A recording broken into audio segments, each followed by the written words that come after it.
after a groundbreaking report exposed staggering numbers of child sex trafficking in the United States, many victims remain. You can fill up any baseball, football stadium with people, stand in the middle of the stadium and look all the way around. Those are how many children, American children, are being sold. We know that conservatively there are over 100,000 children victimized a year here in the United States. Marie was a child sex slave who, at 16, fought off a man attacking her. And I'm looking at 26 to 36 years in prison for murder because the guy ended up dying.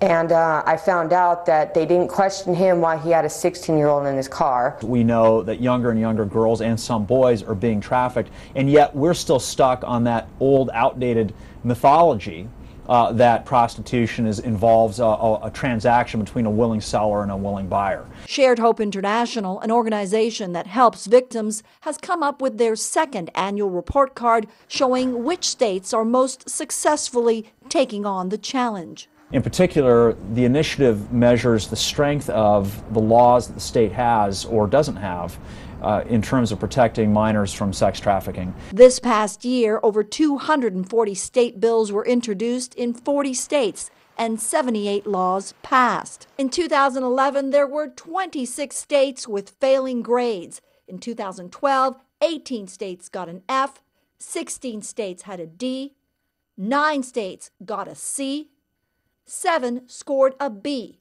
No state met the criteria for an A.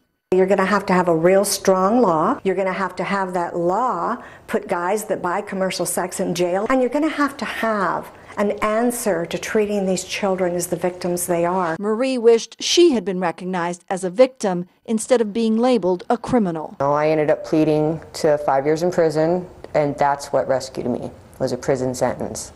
However, that prison sentence also is what hung me for the rest of my life to not have any future. Shared Hope has trained over 14,000 police officers and first responders in the past couple of years on how to recognize victims.